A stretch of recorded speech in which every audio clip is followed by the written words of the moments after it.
الله والمنة والصلاة والسلام على الخاتمين الكريمين على الجنة. الحمد لله الذي عدد خلقه ورزق نفسه وزينة عرش مداد كلماته.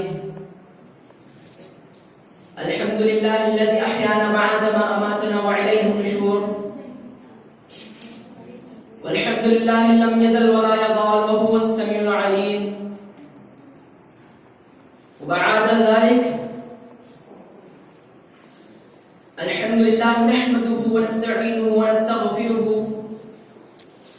ونؤمن به ونتوكل عليه ونعوذ بالله من شرور أنفسنا ومن سيئات أعمالنا.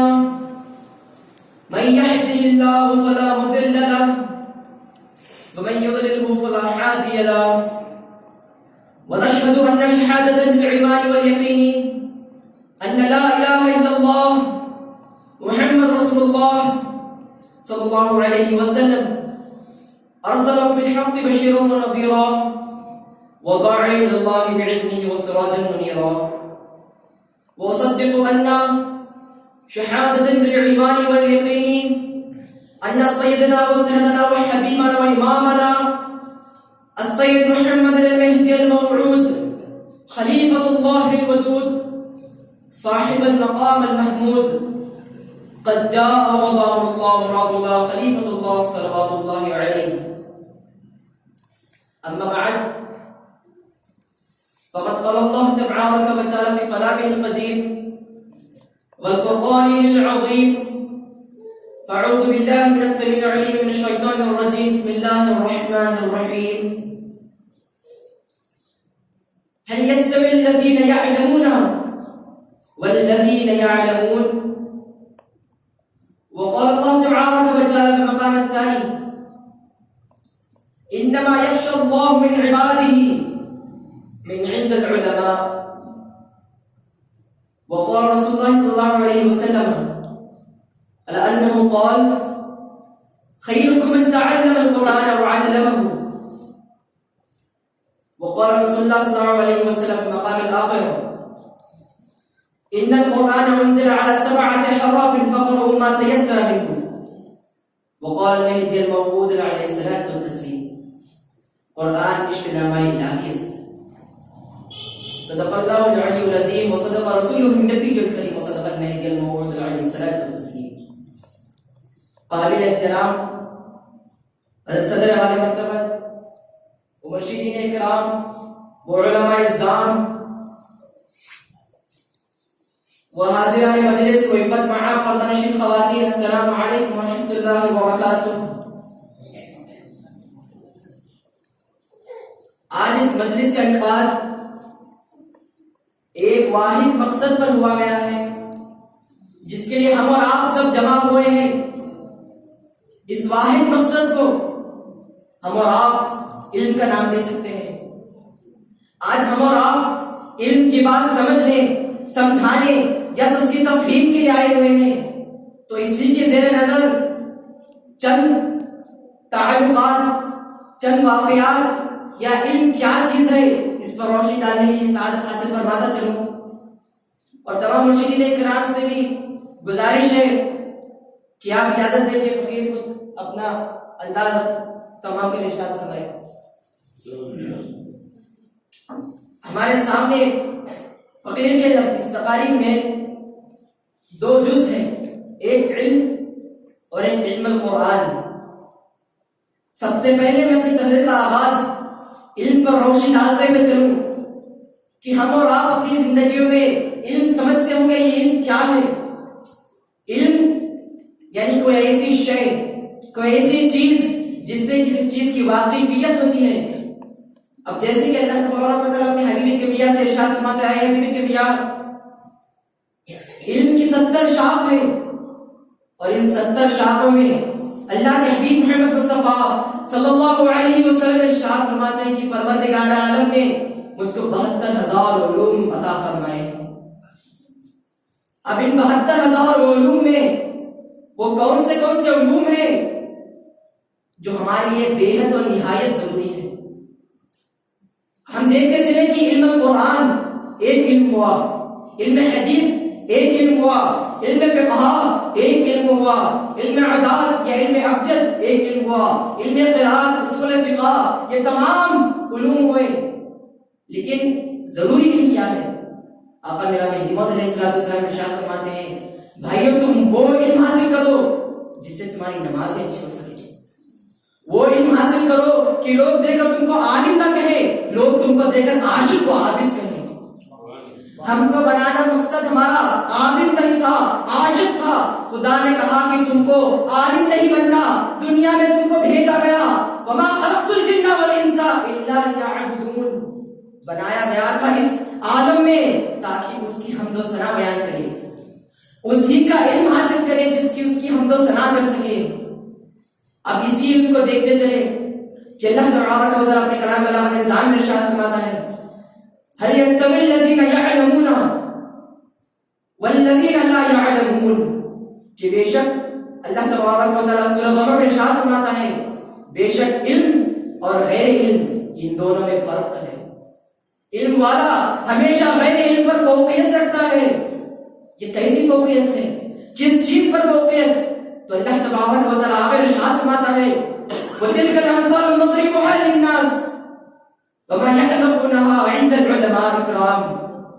اللہ تبارک و تعالیٰ ارشاد فرماتا ہے کہ میں نے اپنے بندوں پر مثالیں، چند انعامات دیے، ہر چیز کی مثال بیان کی، لیکن اس کو جاننے والا صرف ایک عالم ہوگا۔ اللہ تبارک و تعالیٰ ارشاد فرماتا ہے کہ میں نے اپنی بنائی ہوئی تمام نعمتوں کو، تمام اشیاءوں کو سمجھنے والا صرف ایک عالم ہو سکتا ہے۔ اب سمجھنے والا صرف عالم ہی کیوں؟ ایک عالم کا مطالعہ اس کا کتاب ہے، ایک عالم کا سر اس کی کتاب، اس کا مطالعہ ہوتا ہے، اس کے نظر عالم اللہ تبارک و تعالیٰ کی اس کلام کو سمجھ سکتا ہے۔ تو آگے بڑھتا چلو، اللہ تبارک و تعالیٰ اپنے کلام بلاغت نظام میں ارشاد فرماتا ہے کہ میرا اس دنیا کو بنانا علم کا مقصد تھا۔ اللہ تبارک و تعالیٰ ارشاد فرماتا ہے کہ علم القرآن، کہ بے شک علم قرآن ایک عظیم علم ہے، اور اللہ کے حبیب محمد مصطفیٰ صلی اللہ علیہ وسلم ارشاد فرماتے ہیں خیرکم من عبادہ قرأت القرآن، سب سے بہترین عبادت قرآن کو پڑھنا ہے۔ اب قرآن پڑھنا سب سے بہترین عبادت ہوئی، اب اس بہترین عبادت کو کس طرح ادا کیا جانا چاہیے؟ اللہ تبارک و تعالیٰ کے حبیب کبریٰ محمد مصطفیٰ صلی اللہ علیہ وسلم ارشاد فرماتے ہیں لعنت القرآن یقرأ القرآن ویعلمہ، اللہ کے حبیب ارشاد فرماتے ہیں قرآن اس شخص پر لعنت بھیجتا ہے جو شخص قرآن کو بنا تجوید کے پڑھتا ہے۔ اب پتہ چلا کہ اس کے کلام بلاغت نظام کو پڑھنے کا مقصد ایک، جب بندہ صحیح ادا نہ کرے، صحیح نہ پڑھے تو اس کا مفہوم الگ ہو جاتا ہے۔ آپ ہی دیکھیے ایک شخص کا نام اگر عابد ہے، اگر میں اس کو ظالم پکاروں تو اس کا غصہ نہیں آئے گا؟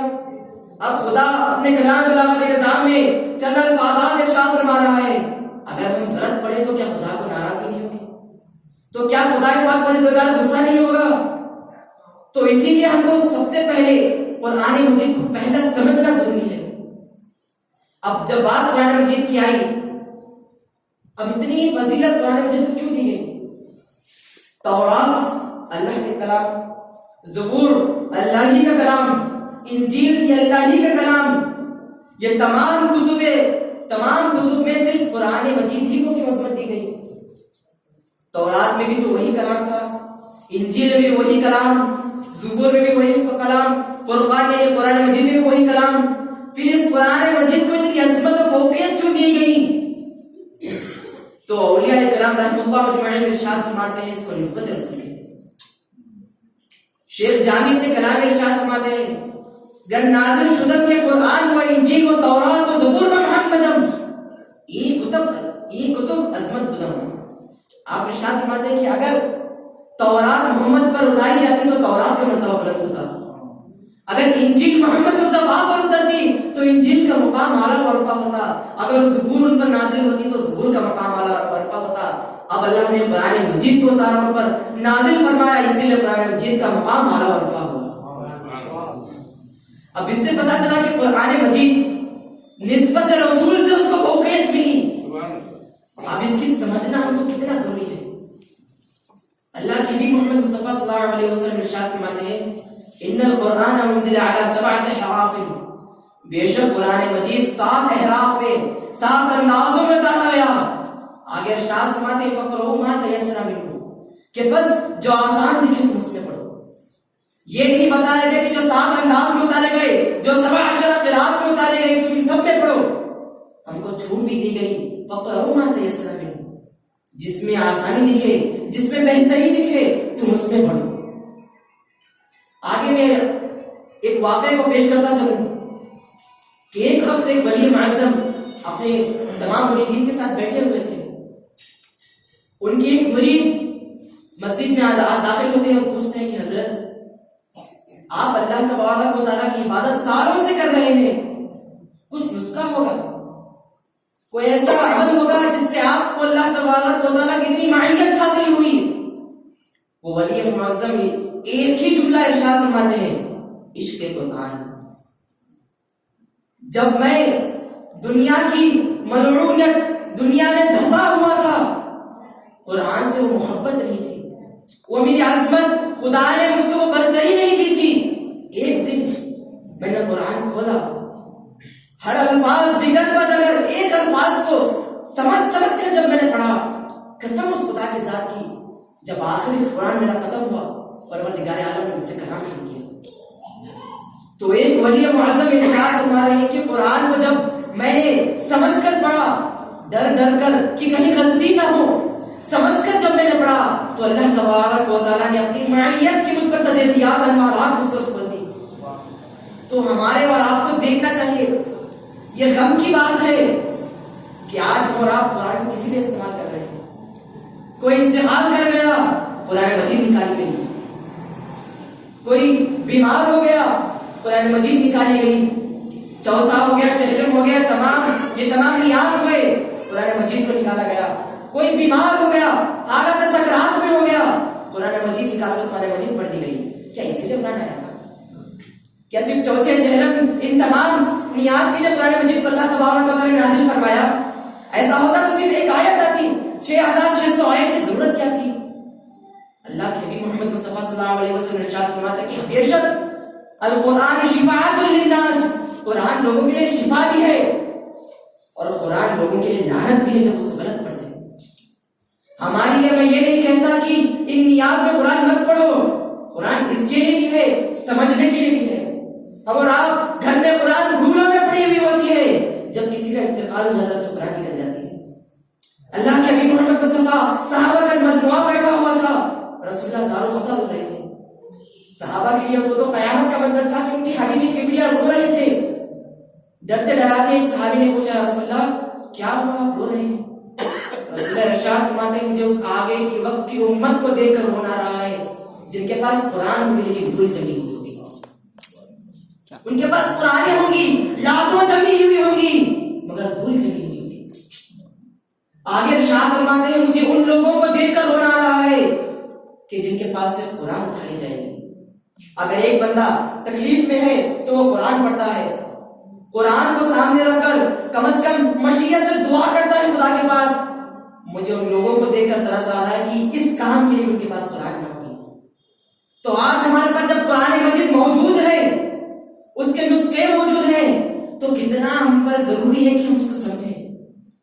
آقا میرا مہدی موعود علیہ السلام ارشاد فرماتے ہیں قرآن اتارا گیا تھا سمجھنے کے لیے، نہ کہ صرف پڑھنے کے لیے. آقا فرماتے ہیں قرآن عشق نامۂ الہی، انگلش میں آپ اس کو لو لیٹر کہتے ہیں، بندے اور خدا کے درمیان کا ایک لو لیٹر ہے. خدا نے بندے کے پاس اس کو بھیجا.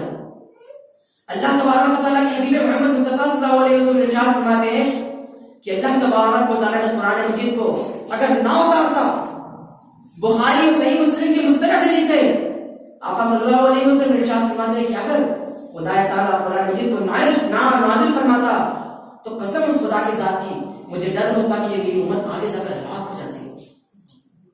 تو اللہ کے حبیب محمد مصطفیٰ صلی اللہ علیہ وسلم ارشاد فرماتے ہیں کہ قرآن ہمارے لیے باعث سے نجات بھی ہے، باعث سے شفا بھی ہے. اگر ہم اس کو جس نظر سے پڑھیں اس طرح ہم کو حاصل ہوگی. علامہ شیخ جامی رحمۃ اللہ علیہ فرماتے ہیں کہ قرآن پڑھنے کا ایک نسخہ ہے، عاشق کے نظر سے پڑھو تو اس میں سوائے خدا کی مشیت کے کچھ نہیں ملے گا۔ اگر اس کو تم عاشق کے چشمے سے پڑھو کہ اگر فرض کرو میں واللہ علی کل شیء قدیر پڑھ رہا ہوں، عاشق ہے تو یہ آیت پڑھ کر سوچے گا میرا خدا ہر چیز پر قادر ہے، وہ جھومنا شروع کر دے گا۔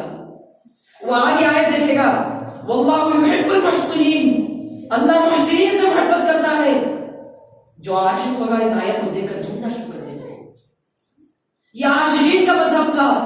اللہ کے نبی محمد مصطفیٰ ارشاد فرماتے ہیں کہ عبادت دن میں کرنے والے کو عابد کہیں گے، رات میں کرنے والے کو عاشق کہیں گے۔ صحابہ نے پوچھا یا رسول اللہ رات میں عبادت کرنے والے کو عاشق کیوں کہیں گے؟ کہا صبح میں تو دکھاوے سے ہوتی ہے، شام میں تو مشیت سے ہوتی ہے۔ شام میں ڈرتے ڈراتے پڑتا ہے، کوئی اس کے پاس نہ ہوگا بس وہ اور اس کا خدا ہوگا، اس کے ڈرتے ڈراتے جب پڑتا ہے تو اس کو عاشق کہا جاتا ہے۔ صبح کے دن تو سب ہوں گے، کوئی دیکھتا ہو یا نہ دیکھتا ہو، ایک مجموعہ تو ہوگا، چند اشخاص دیکھ رہے تو ہوں گے، اس کو عبادت کہا جائے گا۔ جب اکیلے بس وہ اور اس کا خدا ہو اب اس کو عاشق کہا جائے گا۔ آقا میرا مہدی موعود علیہ الصلوۃ والسلام ارشاد فرماتے ہیں کہ اگر ایک بندے کو پرکھنا ہو تو اس کی حالت تنہائی میں پرکھو، وہ اکیلے میں کس طرح ہے۔ لوگوں کے پاس تو سب عبادت کرتے ہیں، 10 لوگ کھڑے ہوئے ہوں تو نماز کوئی بھی پڑھ لیتا ہے سب کو ڈر سے۔ یہاں پر بات عظمت کی تب ہے جب وہ اکیلے گھر میں پڑھتا ہے کہ میں ہوں مسجد میں داخل ہوا، 10 لوگ بیٹھے ہوئے ہیں، ان لوگوں کے ڈر سے نماز پڑھ لوں گا۔ لیکن عاشق مجھے کب کہلایا جائے گا؟ جب گھر میں اکیلا تھا تب نماز پڑھی کہ نہیں پڑھی، تب کوئی دیکھنے والا نہ تھا، تب صرف میرا پروردگار اور میں ایک ہی حضور میں تھا۔ اب وہ مجھے دیکھ رہا تھا اور اس کے حضور میں تھا کہ میں نماز پڑھ رہا ہوں یا نہ پڑھ رہا ہوں۔ اب موقع دیا گیا تھا اے عابد پڑھ لے، اب وہ اس پر تھا کہ وہ ڈرتے ڈراتے پڑھے یا بس لوگوں کے لیے پڑھتا ہو۔ خیر اپنے عنوان کی طرف آگے بڑھتا چلوں۔ اللہ تبارک و تعالیٰ کے حبیب کبھی محمد مصطفیٰ صلی اللہ علیہ وسلم ارشاد فرماتے ہیں کہ خیرکم من تعلم القرآن وعلمہ، تم میں بہترین شخص وہ ہے جو قرآن پڑھے اور پڑھائے۔ حضرت جابر رضی اللہ عنہ پوچھتے ہیں رسول اللہ صلی اللہ علیہ وسلم قرآن پڑھے اور پڑھائے، اس میں عظمت ہو گیا کس طرح؟ ہم تو چیزیں سیکھتے بھی ہیں اور سکھاتے بھی ہیں، آپ نے کبھی ان چیزوں کے بارے میں نہیں کہا۔ جب آپ نے کہا قرآن پڑھو پڑھاؤ تو وہ شخص بہتر، تو قرآن کے بارے میں کیوں کہا گیا؟ تو رسول اللہ صلی اللہ علیہ وسلم ارشاد فرماتے ہیں جب تم اپنا کام کرتے ہو، تمہارے کام میں یہ تمہاری زبان ہے، یہ تمہاری جھوٹی ہی زبان ہے، وہ پروردگار عالم کا کلام بلاغت نظام ہے، اس میں اس کی ارشادات کلمات ہیں، جب مشیت سے تم اس کو پڑھو گے اور پڑھاؤ گے تبھی تم خیر ہوگے۔ اللہ کے نبی محمد مصطفیٰ صلی اللہ علیہ وسلم ارشاد فرماتے ہیں کہ اگر ایک بندے کے سامنے دنیا رکھی جائے اور اس کے بعد علم رکھا جائے، صحابہ سے پوچھا ہے صحابہ تم کیا چیز کو ترجیح دو گے؟ صحابہ پوچھتے ہیں رسول اللہ صلی اللہ علیہ وسلم ہم قرآن یعنی تعلیم کو ہی ترجیح دیں گے۔ رسول اللہ ارشاد فرماتے ہیں صحابہ تم تعلیم کو کیوں ترجیح دیتے ہو؟ تو صحابہ رسول صلی اللہ علیہ وسلم ارشاد فرماتے ہیں یا رسول اللہ صلی اللہ علیہ وسلم آپ نے ایک موقع پر ہم کو ارشاد فرمایا تھا کہ جب دنیا 60 سال 70 سال 80 سال اتنے ہی میں کما لیا، قرآن آخرت کا عمل ہے۔ اللہ کے نبی محمد مصطفیٰ صلی اللہ علیہ وسلم ارشاد فرماتے ہیں ایک دن بندے نے 10 روپے کمائے 100 روپے کمائے، کب تک کمائے گا؟ 70 سال کی زندگی پھر مر کر چلے جائے گا، 80 سال کی زندگی پھر گزر جائے گا۔ قرآن ایک ایسی نعمت ہے، یہاں بھی اس کا انعام وہاں بھی اس کا انعام۔ اولیاء اکرام رحمۃ اللہ ارشاد فرماتے ہیں کہ ایک کلمہ اگر آپ کسی کو پڑھا دو تو آپ قبر میں اس کا ثواب ملتا ہے آپ کو۔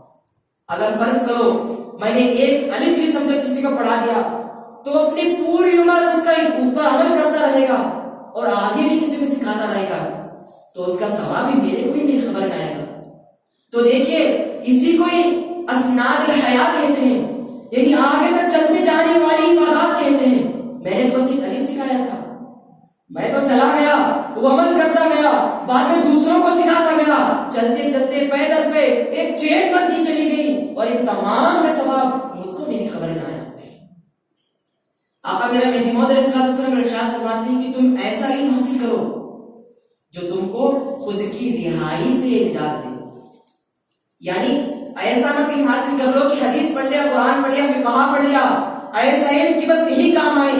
آقا ارشاد فرماتے ہیں کہ علم ایسا پڑھو جو تم کو خود ہی کی رہائی سے کام آئے. آقا میرا مہدی موعود علیہ السلام انصاف نامے کی روایت میں ارشاد فرماتے ہیں علم حجاب اکبر. اب علم حجاب اکبر ہے. اب آپ سنیں گے کہ میں کہہ رہا ہوں کہ علم حجاب ہے، خدا اور بندے کے درمیان میں پردہ ہے، تو آپ کہیں گے علم کیوں حاصل کریں جب بندے اور خدا کے درمیان میں علم ہے؟ اب اس درجے کو نکالنا ہے تو علم حاصل ہی نہیں کریں گے. لیکن آقا میرا مہدی موعود علیہ السلام آگے ترجیح دیتے ہوئے ارشاد فرماتے ہیں علم کون سا علم؟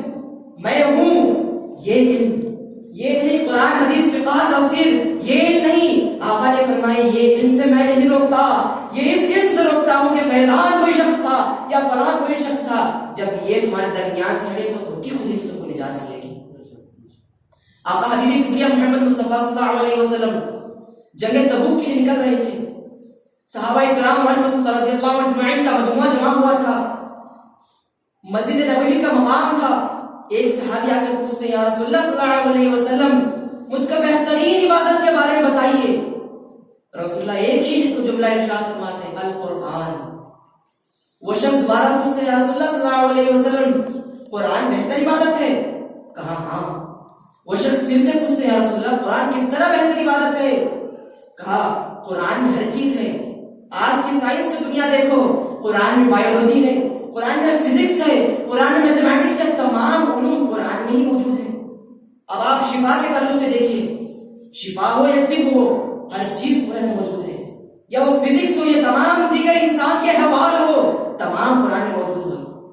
رسول اللہ صلی اللہ علیہ وسلم سے ایک صحابیہ کے ارشاد فرماتے ہیں یا رسول اللہ اگر مجھے کوئی تکلیف ہو، کوئی سوال آئے تو میں کہاں جاؤں؟ رسول اللہ ارشاد فرماتے ہیں قرآن کھول کر پڑھو، قرآن میں تم کو ہر علم ملے گا. اللہ نے اس کو ایک مجموعہ بنایا، جو بھی تمہارا سوال ہوگا تم کو اس میں مل جائے گا. تمہارا جواب اللہ نے ایک ایسا کلام بنایا کہ ہر وقت تم کو اس میں مل جائے گا، ہر جواب اس میں ملے گا. اب رسول اللہ پر قرآن نازل کیوں کیا گیا؟ کسی اور نبی پر بھی تو نازل کیا جا سکتا تھا. تو اس کا ایک واقعہ سے بیان کرتا چلوں کہ حضرت عیسیٰ علیہ السلام کے دور میں طب عروج پر تھا، یعنی جس کو ہم میڈیسن کہتے ہیں، یعنی طب عروج پر تھا. تو اس وقت پر عیسیٰ علیہ نبینا کو یہ معجزہ دیا کہ وہ زندہ کرتے تھے. موسیٰ علیہ نبینا کے دور میں جادو عروج پر تھا، تو اللہ نے دکھایا کہ یہ تمہارا جادو ہے، میرا جادو یہ دیکھو اگر یہ لکڑی پیچھے تو وہ سانپ بن کر تمام کو نکل جائے. اللہ بتاتا ہے کہ تمہارا جادو ہے تو اتنا ہی، تمہارا طب ہے تو اتنا ہی، اگر میں اپنے اعمال پر آ جاؤں تو تمہاری یہ جادو یا کوئی چیز کوئی کام کی نہیں. اب رسول اللہ کے دور میں شاعری عروج پر تھی، عربی دان لوگ ہو گئے تھے. ایک واقعہ بتانا چلوں کہ ایک وقت ملک قندھار میں ایک بڑا مجموعہ جمع تھا. اس وقت کے بڑے بڑے ادیب شاعریاں اپنی لے کر آئے تھے، تمام کی شاعریاں لائی گئی، ایک ایک کی شاعری پڑھی گئی. رسول اللہ نے انا اعطیناک الکوثر کی آیت دی. جو کافر شخص تھا اس نے واپس کر دی، کہا یہ تو نعوذ باللہ امی ہے، یہ کیا لکھے گا، پتہ نہیں کیا لکھ کر لائے، اس لیے واپس کر دو.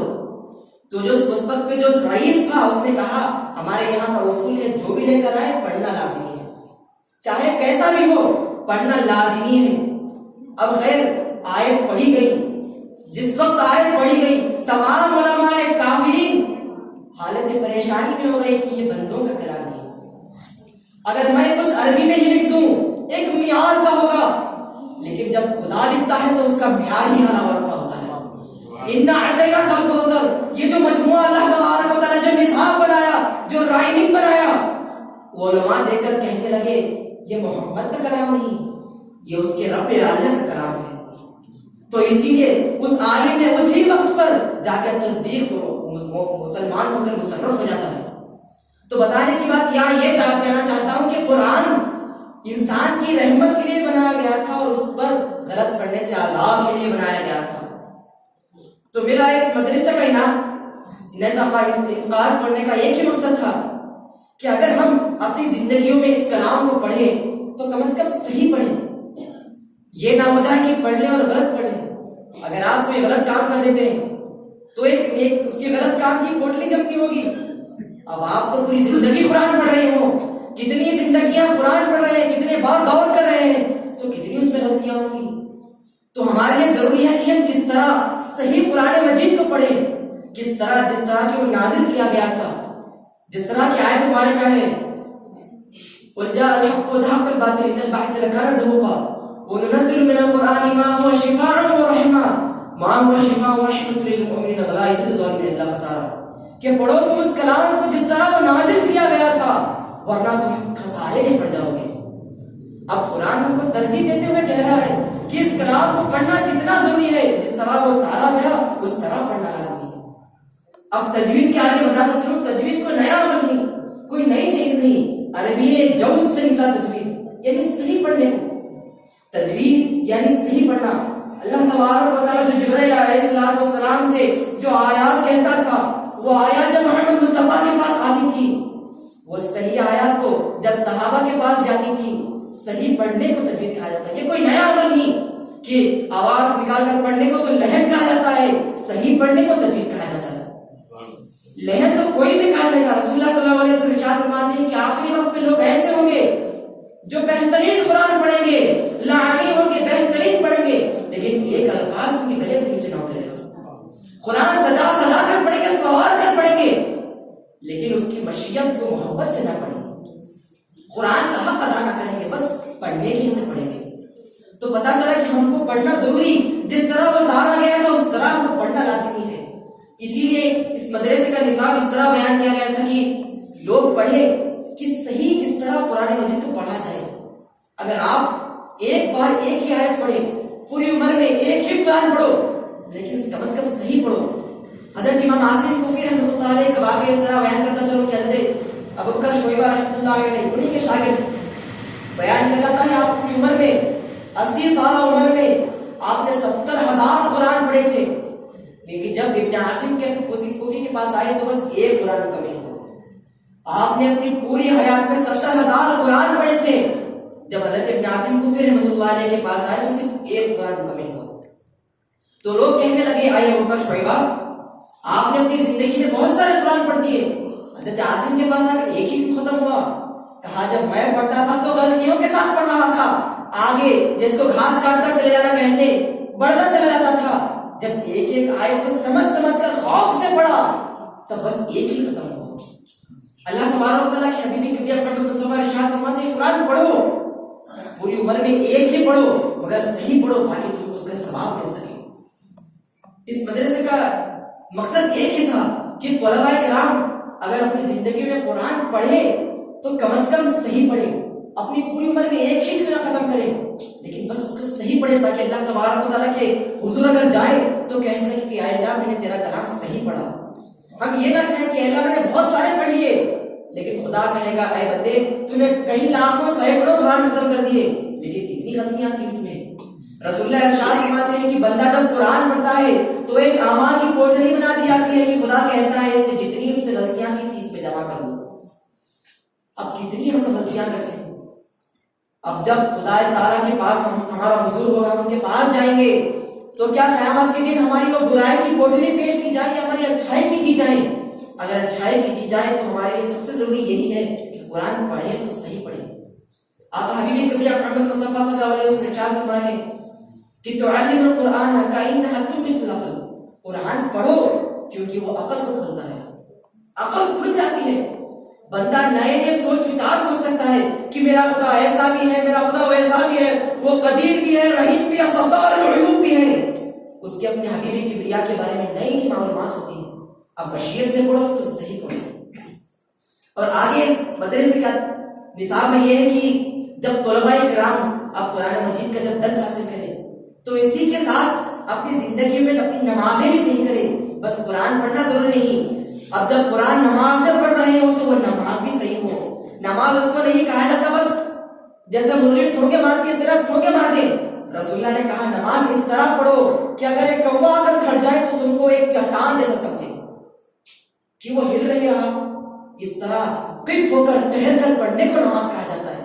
خدا کی مشیت سے پڑھنا چاہیے. اگر تم اس طرح پڑھو تب تمہاری عبادت صحیح ہوگی. تو آخر میں اللہ تبارک و تعالیٰ سے دعا کرتا ہوں کہ اللہ تبارک و تعالیٰ اس مدرسے کا جو نصاب بنایا گیا، جو اس کا حق صحیح حق ہے، اے اللہ تو طلباء کرام کو جو بھی اس سے استفادہ حاصل کرے، اے اللہ تو ان کو صحیح وہ سالم اپنا حقیقی کلام بلاغت کے نظام کو سمجھنے کی تعلیم عطا فرما۔ اے اللہ ہم کو تیرا جو تم نے کلام بلاغت کے نظام ہمارے سامنے پیش فرمایا ہے، اے اللہ ہم کو اس کو پڑھنے سے زیادہ سمجھنے کی توفیق عطا فرما۔ اے اللہ ہم اپنی زندگی میں پہلے کتنی بھی نمازیں پڑھ لی ہو، اے اللہ آگے جتنی بھی ہو ان میں ہم کو مشیت سے پڑھنے کی توفیق عطا فرما۔ اے اللہ ہم کو تیرا قرآن ڈر کر خوف سے پڑھنے کی تعلیم عطا فرما۔ اے اللہ ہم کو ہمارے مرشدین اکرام کی صحبت عطا فرما۔ اے اللہ ہم کو تیرا طالب مولا بنا، کم از کم ہم کو تعلیم نہیں تو کم از کم ہماری زندگیوں میں تیری مشیت محبت والا بنا۔ وآخر دعوانا الحمد للہ رب العالمین۔